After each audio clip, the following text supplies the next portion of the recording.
السلام عليكم، ان شاء الله تكون بخير وفي احسن حال. النهارده ان شاء الله هيكون الجزء الثاني من الحلقه الاولانيه في سلسله البودكاست. فلو مش هتشوف الجزء الاولاني اطلع شوف الاول، سايبه لك فوق اهو، بعدين تعالى اتفرج على الجزء ده براحتك.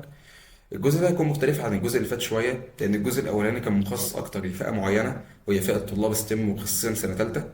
انما الجزء ده هيكون شامل تقريبا لاغلب الفئات يعني، لان اغلبنا بيعدي في فتره في حياته بيكون مضطر ان هو ياخد فيها قرار مصيري، سواء ان هو يختار التخصص بتاعه في الجامعه وايه هي العوامل اللي هو يختار على اساسها التخصص ده. فهنناقش الحوار برضو ده في البودكاست.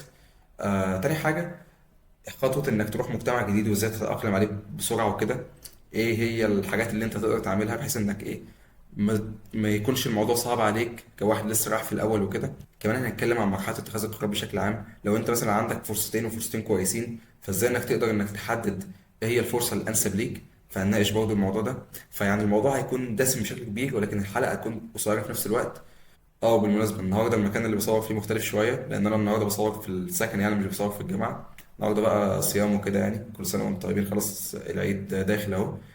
ولو ما حجتش السنة دي إن شاء الله تحج السنة الجاية، ولو ما حجتش السنة الجاية إن شاء الله تحج السنة اللي بعدها.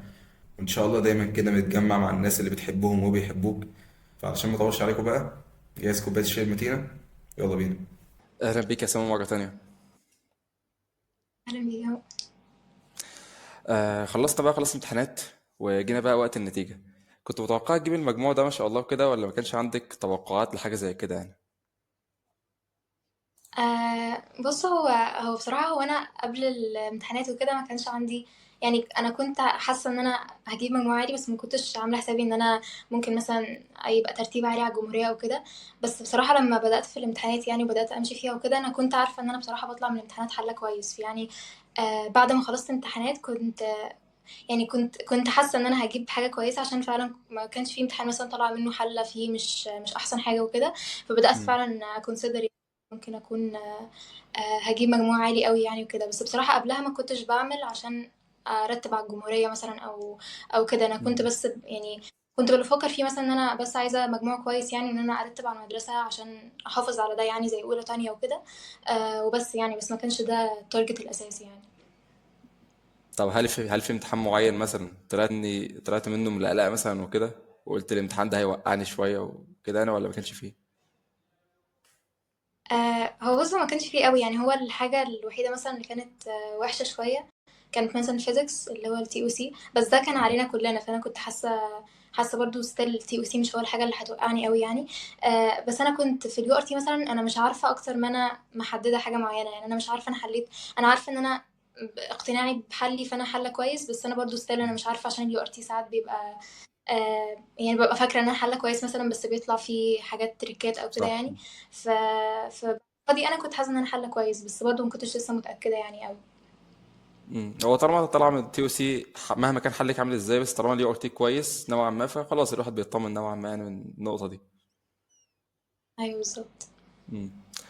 طب نتكلم بقى في الحته بتاعت يوم النتيجه بقى. يعني عايز تكلمني بقى، عرفت النتيجه ازاي؟ كان عشانك عامل ازاي كده يعني؟ بحب اسال الناس السؤال ده يعني. بص، هو كان بطريقة غريبة يعني أوي الصراحة. هو أنا أصلا يعني مثلا النتيجة طلعت في الوقت لو كان الساعة 3 مثلا. كان مش فاكرة امتى بالظبط، بس كان في الوقت ده يعني. فأنا كنت عادي كان 3 الصراحة الفجر يعني.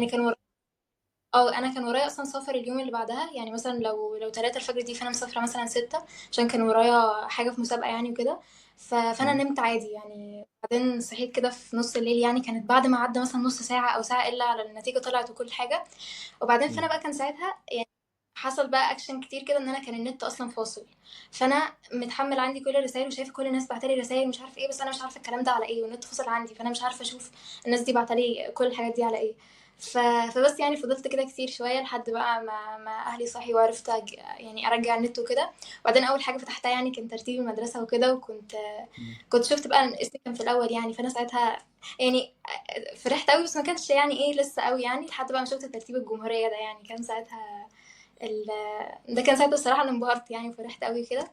بس ايوه. بصراحه ما كانش ساعتها اللي ما عرفتش ان انا آه يعني اعمل حاجه قوي، عشان بقى كان ساعتها على طول اللي هو خلاص انا فرحت شويه، وبعدين كان بسرعه بسرعه مستعجله وورايا سفر ومفروض اجهز والحاجات دي، فكان الموضوع سريع شويه يعني. بس اكيد مم. كان بصراحه كان يعني كان يوم اكيد حلو قوي يعني. او فعلا هو مفاجاه كبيره كده الواحد لما يشوف الترتيب بتاعه فجاه لما يفتح الاكس شيت يعني. ايوه. وانا بصراحه لسه فاكر اليوم ده اصلا باكتر تفاصيله. يعني انا كنت قاعد في الاوضه عادي جدا، فامي بتعدي عادي كده فشافتني، فبتقول لي كده انت باين عليك القلق، وانا فعلا كان باين عليا قلق. قلت لها لا انا مش قلقان، مفيش حاجه يعني. قالت لي هو النتيجه هتطلع دلوقتي ولا ايه؟ فقلت لها شكلها كده يعني.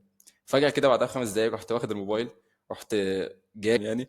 فبقى ايه، عمال اقلب بقى كده في الاكسل شيت بقى وكده، ابص على اسمي الاقي كل الناس جايبين مجاميع مثلا اقل من 600. قلت خلاص انا هجيب مجموع اقل من 600 وكده يعني. ففجأة كده لقيت اسمي، لقيت نفسي جايب 612. طبعا ما صدقتش طبعا وكده، وطلعت فجأة. قلت لها الحمد لله انا جايب 600 وشوية ومجموع كويس وكده، لان طبعا هم اهلنا مش بيفهموا في الارقام قوي يعني. فقلت لها مجموع كويس ومرتب مع مدرسة يعني الحمد لله وكده يعني. فقعدنا شوية، وعارفة بقى فقرة العيط المخلوط بالسعادة بقى وكده والكلام ده. بس بصراحة كانت لحظة جميلة يعني، ما اقدرش انساها لحد دلوقتي. ايوه بصراحه انا برضو يعني في الاول كده بعد ما شفت ترتيبات الاول على الجمهوريه والناس وكده كنت حاسه ان انا يعني لما شفت ترتيبات الاول على الجمهوريه وعرفت الناس بتتكلم في رينج كام كنت حاسه اللي هو ان 600 شويه ده حاجه، مم. يعني حاجه اللي انا كنت ناقصه قليل قوي كده. كنت حاسه ان هي حاجه صعبه يعني، بس لما مم. بدات بقى لما طلعت النتيجه وشفت نتيجتي وكده بصراحه كنت متفاجئه يعني. بس اكيد كان شعور حلو قوي يعني. ايوه ايوه. بس في ناس مثلا بيقولوا لي ان هم بيكونوا بيحلموا بالمجموع بتاعهم بالظبط، او مجموع قريب منه، او بيكونوا مثلا في مخيلتهم انهم هيجيبوا المجموع ده. فانت كان حصل معاك حاجة زي كده ولا ايه؟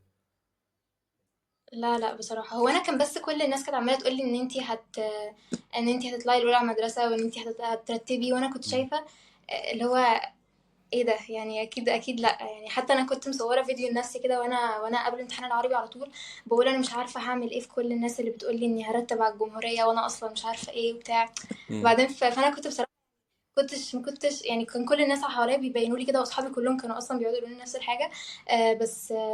بس يعني بصراحه انا ما كنتش ساعتها واثقه في نفسي قوي يعني ان انا مم. حاسه فعلا ان انا ممكن زي كده يعني. غير لما قلت لك بقى ان انا لما عديت الامتحانات وحسيت ان انا فعلا كنت واثقه من ادائي في الامتحانات شويه يعني. مم. فبس. انا عايز اقول لك ان انا صورت نفس الفيديو ده اصلا بعد امتحان العربي وبعد امتحان تاني كمان. كنت بحب ان انا اوثق برضه كل لحظه من دي. انا في الطبيعه اصلا بكتب، لكن في اللحظه دي كنت عايز اوثق بقى ايه، واشوف رياكشنات وشي كانت عامله ازاي وكده يعني. فحبيت ان انا اعمل كده وقتها. وبرضه كان في كذا حد من صحابي يقول لي انت هتطلع من الاول على المدرسه ومش عارف ايه وكده. بس انا طبعا ما كنتش مصدق طبعا حاجه زي كده. انا كنت عايز بس ايه، يعني اعدي وخلاص بقى وكده. الحمد لله كان كرم ربنا واسع يعني. الحمد لله. مم. مم. احنا بنحكي اللحظات بقى دي ليه؟ بحس اللحظات دي بحب ان انا اسمع الكلام ده قبل الامتحانات على طول. يعني انا السنه اللي فاتت كنت بحب اسمع الناس اللي اكبر مني ايه كان رياكشنهم يوم النتيجه وكده. بحس ان الموضوع بيديني نوع من الموتيفيشن ان انا اكمل، وان انا استنى اللحظه دي بفارغ الصبر وكده يعني. فعشان كده احنا حكينا اللحظه دي، مش حكيناش كده وخلاص يعني. بس خلصنا بقى النتيجه وفرحنا وكده. خلينا في الكلام التقيل بقى. طبعا سما كانت مقدمه برضه في المنحه التركيه معايا، وكانت معايا في يوم الانترفيو برضه. وما شاء الله اتقابلت في جامعة محترمة في تركيا في مدينة أنقرة خصيصا يعني. فساعتها بقى كنا خلاص بنحضر ورق السفر وبنجهزه. كنا خلاص فعلا مسستمين نفسنا على السفر يعني. ففجأة جيت في يوم سألتها على ورقة معينة من الأوراق اللي احنا بنقدم فيها، فقالت لي فجأة كده إن الدنيا عندها متلخبطة وفي حاجة حصلت وكده يعني. فالمهم فكرت على طول كده ايه اللي ممكن مثلا يكون حصل. فقلت أكيد حوار قبول الجامعة الأمريكية، لأن عارف إنها كنت مقدمة والديسيشن كان بيطلع اليومين دول. ف... وفعلا لما كلمتني يعني قالت لي انها اتقابلت في الجامعه الامريكيه ولسه مش عارفه اعمل ايه بالظبط وكده يعني. فالمهم اللي عايزين نعرفه بقى ايه العوامل اللي انت اخدت يعني على اساسها القرار ده يعني. انا فعلا عندي فضول اعرف القرار ده اتخذ ازاي، لان الفرصتين فعلا كويسين جدا. فازاي خدت القرار ده فعلا؟ بص هو القرار ده بصراحة كان صعب قوي يعني. كان صعب عليا أصلا نفسيا إن أنا ألاقي إن أنا همشي في طريق تاني غير اللي أنا يعني بقالي بجد شهور مثلا يعني حاطاه في اعتباري كده. عشان أنت أكيد عارف إن المنحة التركية بيبقى فيها تقديم من زمان قوي، بيبقى فيه قبول مبدئي وبعدين قبول نهائي وانترفيو وحاجات كده. فكان الحوار صعب مم. قوي إن أنا بعد كل ده وبعد ما خلصت كل الأوراق يعني. أنا أصلا يعني قبولي في الابديت بتاع المنحة في الاي سي جالي وانا بخلص اخر ورقه خالص من المنحه التركيه اللي هي التصريح الامني اللي هو خلاص انا بعدها هسافر، اه فاهم؟ تسهل فصعب قوي نفسيا ان انا اتقبل كده ان انا فجاه كل الحاجات دي يعني مش هتبقى خلاص موجوده بعد ما رسمت بقى كل خططي وكل حياتي وكل حاجه، مم. وهبقى في مكان تاني. فهو يعني كان هو صعب من الناحيه دي، بس كان ساعتها برضو لازم اللي هو افكر بالعقل واخد عادي الخطوات العاديه، ان انا استشير ناس كتير وناس عدت بالتجربتين وكده. ودي كانت اول حاجه عملتها، يعني انا قعدت كتير قوي بستشير ناس بقى من كل الحاجات. يعني سالت بنت من الجامعه اصلا اللي انا اتقابلت فيها كنت هروحها، سالت ناس اتخرجوا من جامعات يعني نفس مستوى جامعتي تقريبا، نفس مستوى جامعتي اللي كنت مقبولة فيها في تركيا وكده. وناس لسه فيها وكنت بحاول أشوف إيه الحاجة اللي مهمة بالنسبة لي في فترة الجامعة. يعني مثلا هقول مثال، أنا مثلا كان مهم عندي في فترة الجامعة إن تكون الجامعة دي بتديني مثلا مساحة من الوقت ومساحة نفسية إن أنا أعمل حاجات بره الجامعة، وإن ما تكونش حياتي كلها بقى الضغط بتاع الدراسة ده وبس.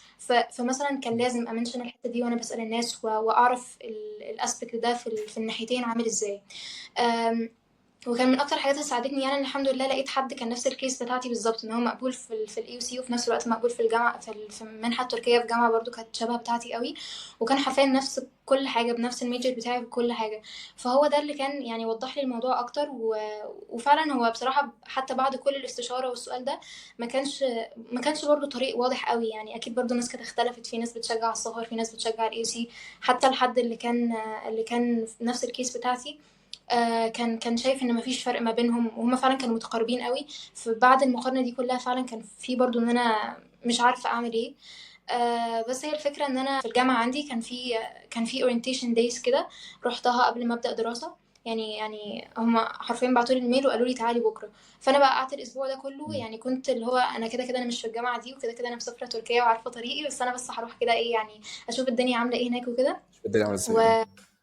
بالظبط اللي هو يعني اشوف الكلام على ايه كده وبس، انا كده كده عارفه طريقي ومستنيه تذكره الطيران وكده كده انا مسافره يعني. ف... فبس يعني فضلت كده اول اسبوع ده الصراحه كان الموضوع صعب جدا. يعني كمان مجتمع الاي سي مش ما كانش سهل عليا قوي ان انا احس بقى ان ده هيبقى مجتمعي لمده يعني 4 سنين 5 سنين الجامعة. فكان الموضوع صعب. وكان خلاص بقى الأسبوع ده ساعتها أنا مش عارفة أنا هعمل إيه وكده. وكان خلاص يعني، بس بصراحة كان ساعتها كل حاجة يعني كانت بتوديني ان انا اكمل في الاي سي. يعني كل حاجة، يعني مثلا حتى بحاجات صغيرة قوي. يعني مثلا لما جالي السكن اللي هقعد فيه لما اسافر في الجامعة بتاعتي وسألت عليه لقيت ان هو ما كانش احسن حاجة مثلا. في مم. حين ان كانت مشاكل كتير في المنحة بتاعتي في الاي سي زي السكن، وكانت حاجات كتير كده كانت كل شوية عمالة تتحل وكل حاجة بتتحسن قدامي يعني. لكن المنحة التركية كانت في حاجات كده صغيرة قوي كانت بتقف يعني. ف مم. فهو يعني كانت في حاجات كتير كده بتفهمني اللي هو ان انتي الطريق اللي انا فيه ده هو احسن طريق ليا يعني وكده. وكمان عشان كانت مم. فيه برضو بعض الحاجات من يعني من جانب اهلي وكده. فانا خلاص اللي هو وقفت مع نفسي وقلت ان انا لو هقعد في المكان ده حتى لو انا مثلا الاتنين شبه بعض قوي وانا نفسي في حاجة اكتر، بس عشان مثلا انا نيتي هتكون حاجة معينة من ناحية بقى اهلي. ومثلا لو في مشاكل معينة كان سفري هيسببها او كده وخلاص. وانا قلت لنفسي ان دي نيتي، وان انا حتى لو قدام مثلا او هفضل فتره مثلا كده ندمانه هفكر نفسي على طول بنيتي دي، وان انا اكيد مش يعني نيتي دي مش هتكون الحاجه الوحيده اللي عشان كده اخترت الطريق اللي انا فيه ده، بس هي كانت برضو جزء كبير يعني. ف... فبس يعني فهو كان الموضوع اكتر ما هو خطوات بقى عملتها وكده، ان هي بس مجرد توفيق من عند ربنا. ويعني والحاجات اللي انا حسيت فعلا ان هي الاحسن ليا يعني. فهو لو هطلع من كل الحوار ده بحاجه يعني، هي مم. ان مثلا لو حد قدامه اوبشن السفر او فرصه تانية غيرها، فما نكونش بس اللي هو ايه اللي هو انا هسافر وخلاص بعيدا بقى عن الجامعه اللي هسافرها، واقيس الفرصه دي هل هي فعلا احسن ولا لا.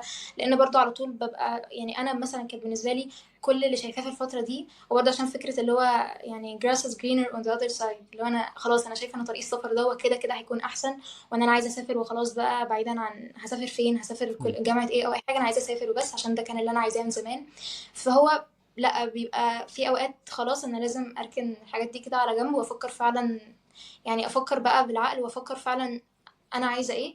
لان اكيد انت هتكون يعني خبرتك اكتر في الحوار ده. اللي هو ان انت مثلا لما سافرت اكيد في حاجات كتير قوي كانت بالنسبه لك مبهره، بس خلاص لما تعتاد عليها وتحس ان دي خلاص بقت حياتك خلاص الشعور الانبهار ده ايوه. بيروح، تبدأ عادي بقى تواجه الحاجات دي بكل بقى مشاكلها وكل حاجة. يعني انت كنت مش بتخطط لها في الحياة الوردية بقى اللي انت كنت معتبرها هناك يعني او مم. كده. فانت برضو ممكن تكون مفيد اكتر في النقطة دي يعني. بس ده بصراحة يعني وجهة نظري بقى في كل اللي حصل يعني. مم. جميل قوي. هو انا الصراحه اتكلمت اصلا عن الموضوع ده كله في حلقه لسه عاملها على اليوتيوب يعني من كام يوم، فتقدر تشوف الفيديو هسيبه لك فوق هنا وممكن تشوفه يعني. بس عايز اسالك سؤال يا سما، يعني مثلا ما سمعتيش كلام من اللي حواليكي، كون مثلا انك بنت فعندك فرصه مثلا كويسه بره وعندك فرصه كويسه هنا اهو، فالاولى بقى انك تقعدي في بلدك وجنب اهلك احسن، ولا ما فكرتيش انت بالطريقه دي وما سمعتيش مثلا كلام زي ده يعني، ولا كان في فاكتورز تانية اهم من الموضوع ده؟ بص بصراحة لا، بالنسبة لي كان في فاكتورز أحسن من كده بكتير، لأن أنا كده كده كان الأوبشنين موجودين. يعني أنا حتى من جانب أهلي أو كده، أصل أنا بقالي كتير قوي بجهز للسفر أو كده، فأكيد مش في الآخر هيكون السفر هو ده بقى العائق، وإن أنا سفر البنت والحاجات دي. ايوه. وأنا يعني ما كنتش اكيد بصراحه بفكر في الحوار ده. يعني انا كل اللي خدته كان زي ما قلت لك، انا بحط اسبيكتس كده معينه مهمه بالنسبه لي في مرحله الجامعه، وكنت بسأل على اساسها الناس وبستشير الناس وانهي الحوار ده هلاقيه اكتر وكده. كمان اكيد كانت في جوانب كتير من ناحيه مثلا اهلي، الفرصه اللي قدامي، الحاجات الماديه هتبقى في الجانبين عامله ازاي. فكانت في حاجات كتير اهم بكتير قوي نحطها في الاعتبار، يعني مش مجرد بس ان انا مثلا اللي هو هقعد في بلدي عشان انا بنت وما ينفعش اسافر، او انا عايزه اتخطى الحاجز ده، فانا عايزه اسافر باي شكل من الاشكال، وان انا بس ابقى اسمي ان انا سافرت وطلعت بره وعديت الحاجز ده. فانا يعني مش هحط في الاعتبار اي حاجه، وانا بس عايزه اعمل ان انا سافرت م-م. وكده. هو لا يعني كان في اسبيكتس اكيد اهم يعني. طب جميل، كويس الكلام ده. طيب بعد ما خدت القرار وخلاص رحت الجامعه الامريكيه وكده، هل جالك مثلا لحظه ندم او لحظه ايه انك حاسه ان مش ده مثلا هو المكان بتاعك لفتره معينه، ولا ما تعرضتش لحاجه زي كده؟ بص، هو الطبيعي بصراحه ان انا اكيد حسيت كده في اوقات، يعني بان انا ندمانه شويه، او مش ندم على قد ما هو عارف اللي هو الفير اوف ميسنج اوت، ان انا حاسه ان في حاجه فاتتني، حاجه احلى مثلا فاتتني في الحاجه اللي انا فوتها دي. وبرضو اكيد يعني كانت مثلا لو ما بعدي بحاجه صعبه، كنت برضو عشان انا متخيله في دماغي مثلا حياه ورديه كده وحياه معينه كنت عايشه هناك، فانا متخيله ان الموضوع ده مش هواجهه هناك. بس هو الحقيقه يعني، او لما كنت بقعد مع نفسي كنت بلاقي ان انا في حاجات يعني كنت هواجهها اكتر كمان هناك، لان كمان برضو اكيد الغربه يعني اصعب بكتير جدا. يعني انا بعيده عن بيتي او كده، بس في نفس الوقت لا، يعني برضو مش هتكون زي الغربه او كده. فانا لا، انا كنت لاغيه كل الحاجات دي، وشايفه بس ان انا هتبقى خلاص كل حاجه هتبقى احسن بكتير يعني من اللي انا فيه. ف...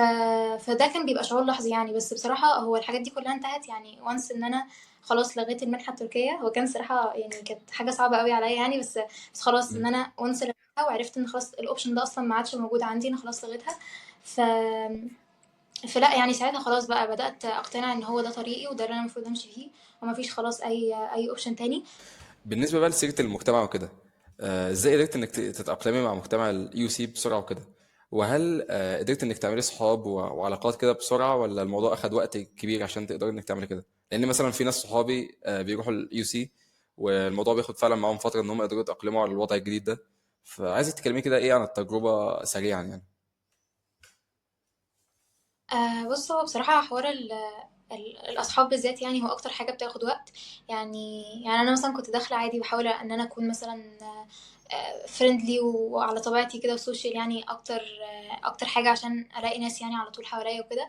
بس برضه بتبقى في بوينت كده اللي هو مثلا، يعني أنا بيبقى عندي زمايل في الكلاس عادي، بيبقى عندي زمايل في أي حاجة بروحها، بس لما كل الحاجات دي بقى تروح وابقى عايزه مثلا حد بس ان احنا نقعد او نخرج او اي حاجه بقى بره الجامعه والحاجات دي، بحس اللي هو ساعتها ان انا لوحدي او كده.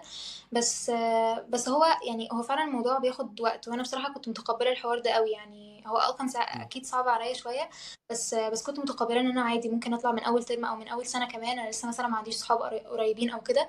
وكمان عشان الموضوع ده مش بيتخطط له خالص، يعني هو فعلا حتى يعني صاحبتي اللي هي من اقرب الناس ليا اللي في الجامعه دلوقتي، هي مجرد صدفة ان احنا اتقابلنا ان هي بقت الروم ميت بتاعتي من غير ما اختارها ولا اي حاجة اصلا تحصل، وهي اصلا في ميجر مختلف، مش بنتقابل في اي كلاس ولا اي حاجة. فهي فعلا الصدف دي هي اللي في الاخر بتلاقي بيها اصحاب او كده، مش بس اللي هي مثلا اللي هو مجتمع الكلاس بتاعك او الميجر او اي حاجة يعني. ف... فبس يعني فهو باختصار هو الموضوع فعلا بيكون صعب او كده، بس هو كده كده حتة الاصحاب دي او انك تلاقي عامة ناس شبهك بتكون فعلا يعني عايزة وقت. بس هو كل اللي كنت بحاول اعمله ان انا اكون على طبيعتي على قد ما اقدر، عشان فعلا يعني انا كنت مثلا في ستم بعاني قوي من حته ان انا الاقي ناس شبهي او كده، فانا كنت بحاول اكون على طبيعتي على قد ما اقدر مم. يعني. وعشان في الاخر يعني يعني الاقي الناس اللي شبهي وفعلا اعرف اعمل صحاب، يعني يكونوا صحاب كويسين يعني في اول سنه، مش بس ان انا يعني بحاول اعمل اصحاب وخلاص يعني او كده، لا فعلا يكونوا ناس ايوه، كويسه ايوه. واكتر كده. فبس يعني. فعلا حلوه النقطه دي، يعني انا بشوف التصنع يعني ممكن يعمل لك فعلا صحاب وكده، بس مش لونج تيرم بقى ايه فريندز بقى وكده. يعني مجرد صحاب بس هيكونوا مثلا معاك لفتره معينه، وانت مش هتقدر تستحمل وهترجع برضه لشخصيتك الاصليه تاني. فبشوف ان الواحد برضه لازم يكون هو على طبيعته، يعني بكل المقاييس يعني. واللي متقبلك فعلا وكده، فعلا هتكملوا فعلا طول فتره الجامعه مع بعض يعني. بس فبجد النقطه دي مهمه جدا، كويس انك ذكرتيها يعني. انا بالنسبه لي بقى وكده، تقريبا الموضوع برضه مشابه ليكي برضه، يعني هو كان مجرد صدف.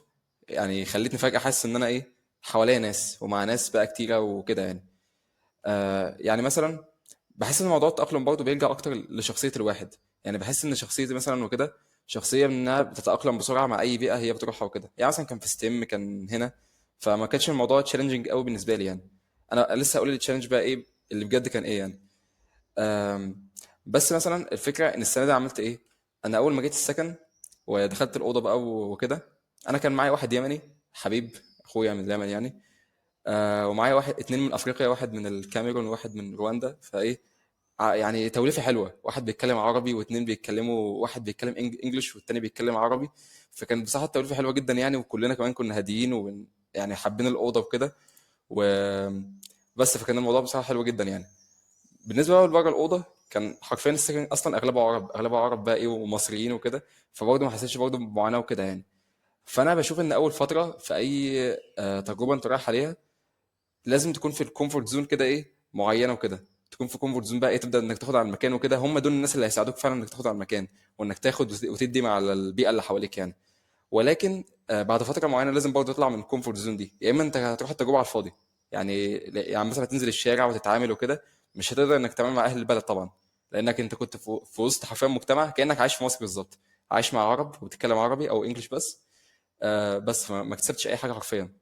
فالكومفورت زون دي برضه ليها فترتها، والواحد برضه في الاخر لازم ان هو يطلع من الكومفورت زون بعد كده، وان هو يتعامل مع ناس بره الدايره بتاعته. يعني مثلا بدات ان انا اتعامل شويه مع اتراك، بدات ان انا انزل الشارع، واشتري من هنا واشتري من هناك، اقعد الف مثلا في البازار واسال اسعار وافاصل مثلا في الاسعار وكده.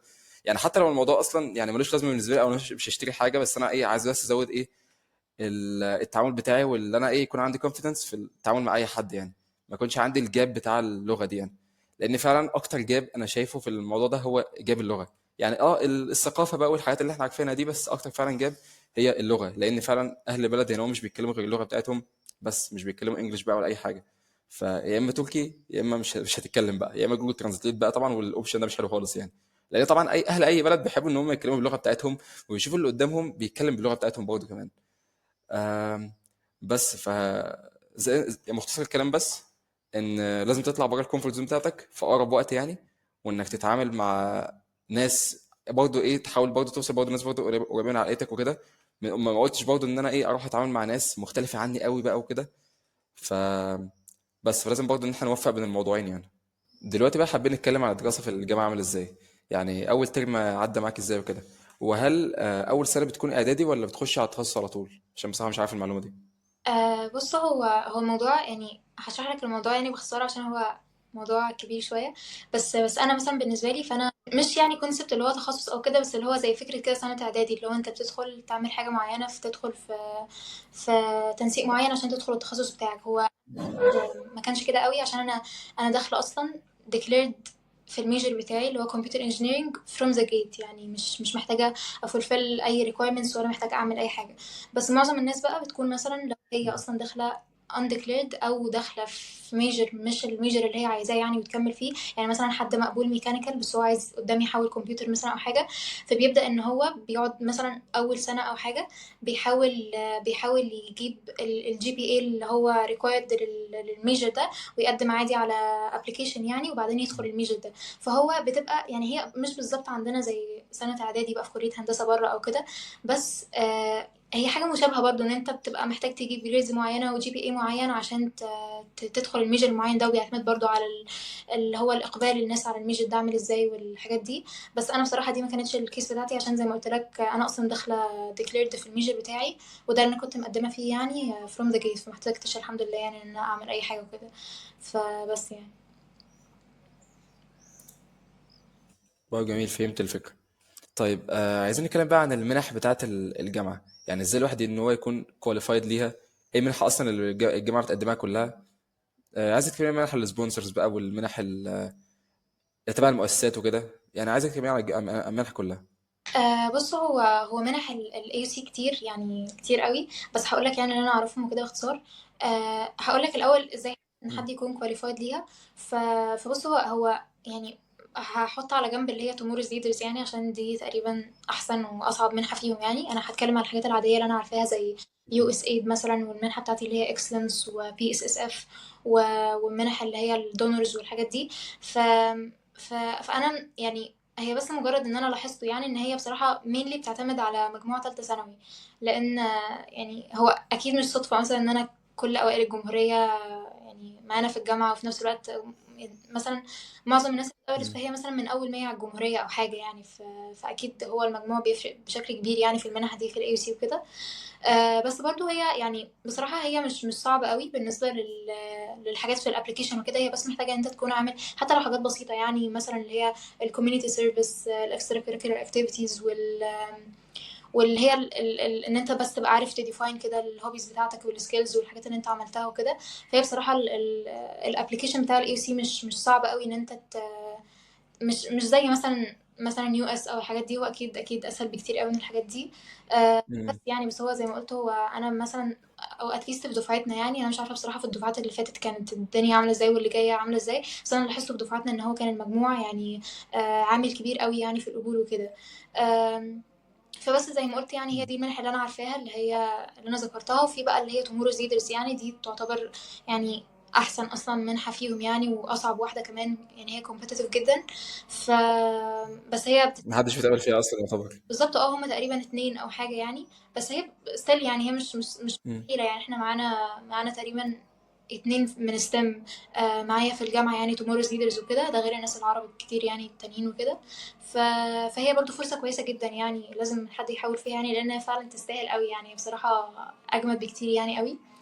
آم، فبس مم. يعني هو ده اللي بصراحة أعرفه عن المنح يعني وكده. ما عنديش بصراحة أي معلومات عن منح الدونرز والحاجات دي، لأنها مش عارفة بصراحة هل هي مشابهة لبتاعتي ولا لأ. بس مثلا بالنسبة للبي اس اس اف مم. هم متشابهين جدا تقريبا. هم نفس الحاجة يعني، باختلاف بسيط جدا يعني. بالنسبة لليو اس ايد فهي مختلفة شوية في حاجات كتير بقى، في التقديم عليها، وفي ان هم بيقعدوا زي بريد جير كده، اللي هم بيدرسوا بس فيها انجلش عشان يجيبوا سكور معين وكده. فهي مختلفة، وكمان محدودة في مم. الميجرز بتاعها. يعني اعتقد ان هي حتى ما فيهاش مثلا كمبيوتر انجينيرنج ان انت ممكن تدخلها او كده. آه، ف ايوه فاهم. فهي شويه في الميجرز والحاجات دي. بس ستيل برضو فرصه كويسه لو في الاخر يعني هتدخل منها الاي سي وكده. فبس. مم. جميل. طب انت ما عملتش اصلا انترفيو كده ولا ما كانش في انترفيو؟ بصوا، انا بصراحه ما عملتش انترفيو يعني لحد دلوقتي. انا مش عارفه بصراحه ازاي يعني. بس هو اعتقد ال مم. اللي كانوا جالهم انترفيو تقريبا، او اللي انا سالتهم، يعني بيكون في اللي هي الحاجات زي الليدرشيب والكوميونتي سيرفيس والحاجات دي. لكن انا عشان المنحه بتاعتي كانت يعني بتتقسم كده زي نسب كده. اللي هو انا مثلا كانت نسبه من اللي هي حاجه اسمها، ايوه. وحاجه اسمها academic excellence، اللي هو عشان انا كان المجموع هو العامل كبير يعني وكده. فعشان كده دول كانوا الحاجتين اللي عندي. فاعتقد يعني ان عشان كده ما كانش ليا انترفيو او حاجه. لكن اي حد تقريبا كان مثلا مقبول او في نسبه عشان الليدرشيب والحاجات اللي هي community service والحاجات بقى اللي هو بيعمل حاجات في الارتس والسبورتس والحاجات دي. فاعتقد ان هو كان بيدخل انترفيو يعني. بس انا بصراحه لا، يعني ما كانش ليا انترفيو. مم. انا مش عارف اصلا لو قلت لك قبل كده ولا ايه، بس انا عملت 2 انترفيو اصلا عشان الاي يو سي. في انترفيو عملتها في منحه كده للتفوق الرياضي وكده، يعني كنت مقدم فيها وعملت انترفيو فيها بس في اول السنه شويه. كذلك برضه كان في انترفيو تانية عملتها، كانت اظن تبع الدونر سكولرشيب. فدي برضه دخلت عملت انترفيو ليها وكده. فاظن منح الاكسلنس هي اللي بيكون ملهاش انترفيو، مش كده؟ حسب ما فهمت يعني. بص، هو انا مش عارفه. بس عشان الاكسنس اصلا اول سنه هي السنه بتاعتي، يعني هي اصلا مش منحه موجوده مم. اصلا. فانا ما اعرفش قوي معناها. بس مم. هو ده اللي حصل معايا يعني. فبس. ايوه تمام. طيب خلاص تمام. نتكلم بقى عن الميجور بتاعك. طبعا الميجور بتاعك كمبيوتر انجينيرنج، يعني عشان اللي مش عارف.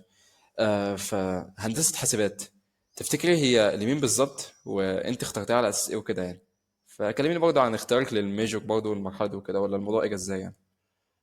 بص، هو اصلا يعني عشان كان من ثانوي وكده، وانا عندي اللي هو بدخل في البروجرامينج والحاجات دي.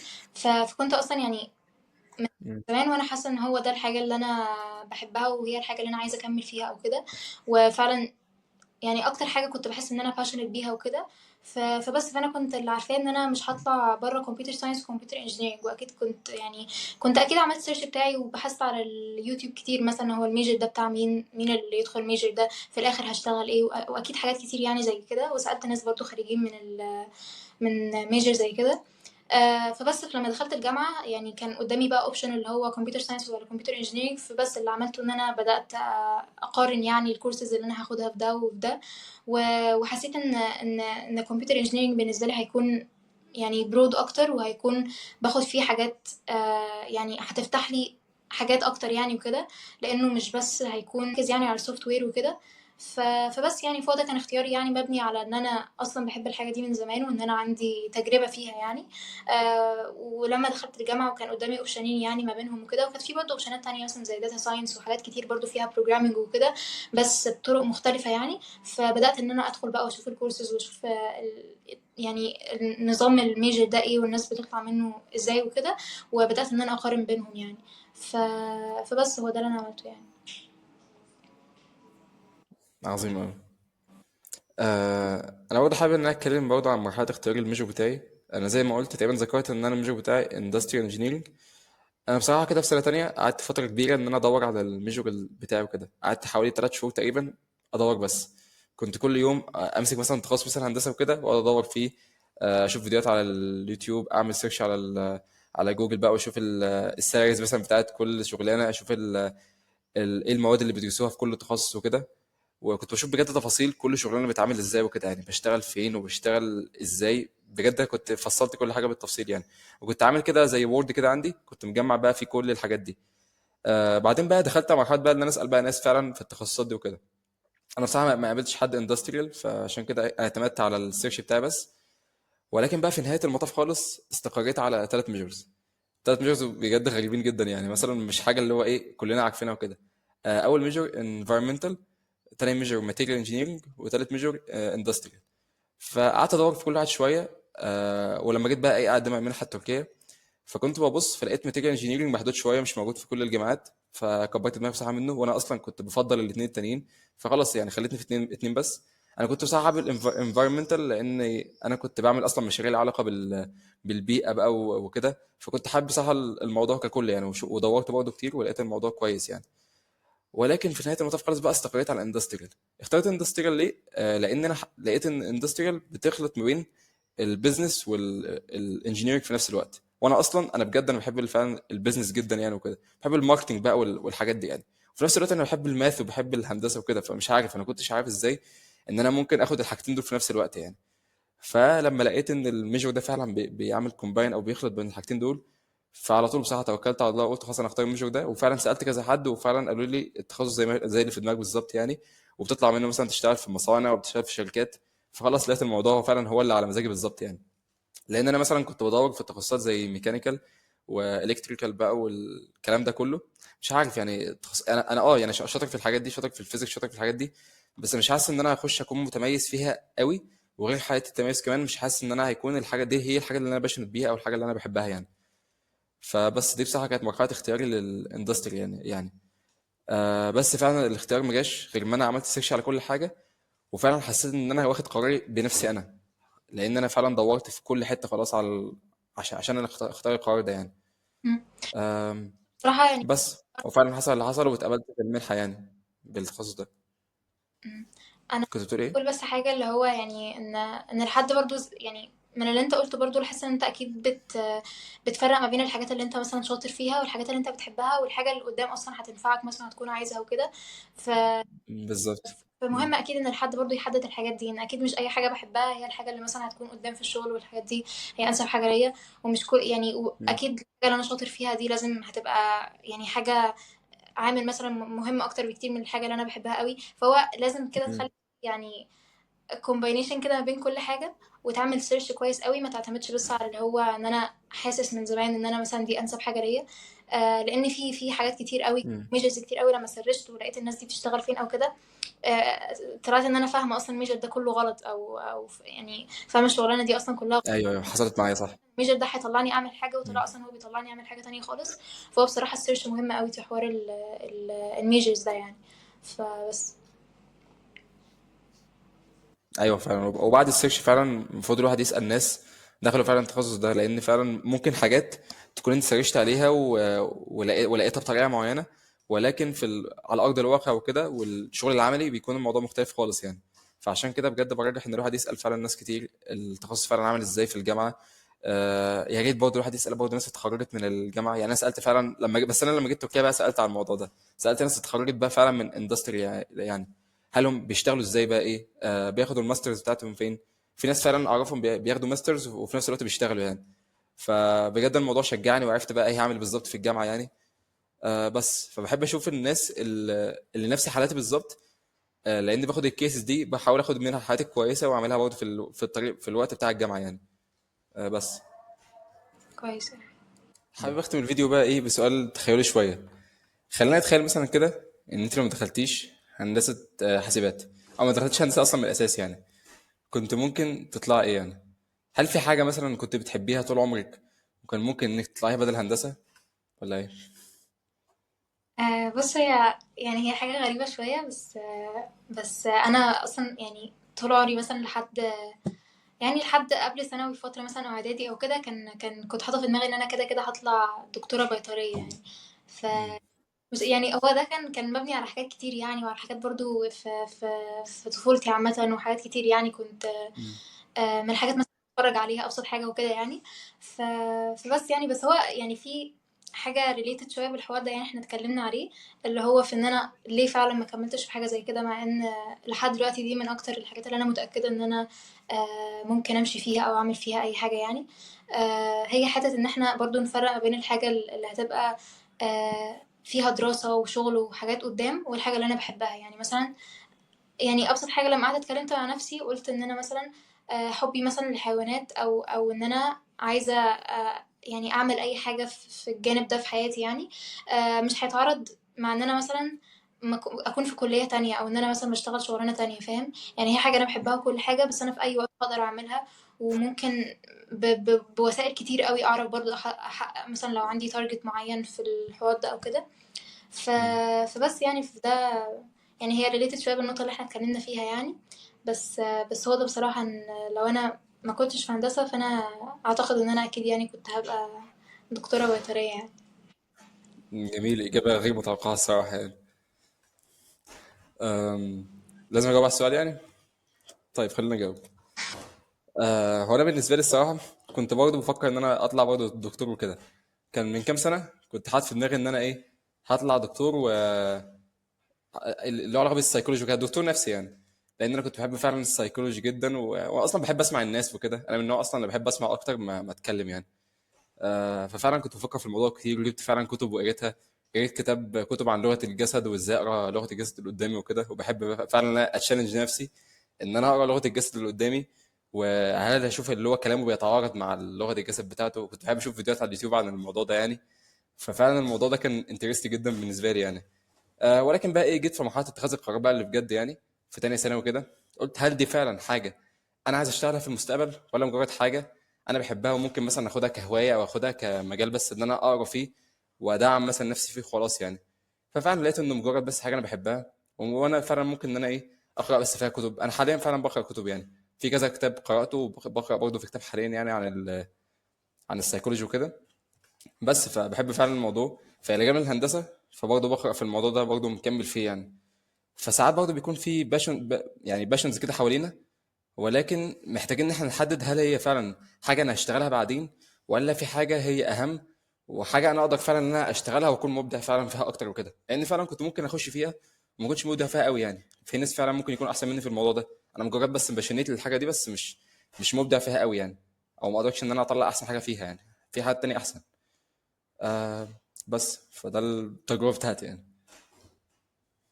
بالظبط. وكمان في حاجات كده بتبقى في اعتقادنا يعني ان هي حاجه احنا فعلا بنحبها قوي، بس احنا لو حطينا في زون بقى الدراسه، وان هي حاجات غير اللي احنا بنحبها يعني فيها او كده، هتتحول ان هي مثلا من فاشن او كده لحاجه ممكن في الاخر اللي قصدي يعني ان هي نكون فاكرينها باشن او كده، بس اول ما نتحط في زون الدراسه وان احنا مجبرين ندرس الحاجه دي او نعمل الحاجه دي، بتتحول ان هي مم. حاجه احنا اصلا مش حابينها. ف... فبس بالظبط يعني دي. مم. فبس يعني عايز بس كل اللي بيتفرج يعرف ان هتلاقي اكيد في حاجات انت بتحبها، وفي حاجات انت مميز فيها، وحاجات فعلا انت هتقدر انك تشتغل فيها بعدين يعني. فانت بس يعني مهمتك كلها في المرحله بتاعت ثانوي كده، تانية او تالتة ثانوي يعني، انك تحدد ايه الحاجات اللي كده وايه الحاجات اللي كده، تعمل تصنيف بس للحاجات دي يعني.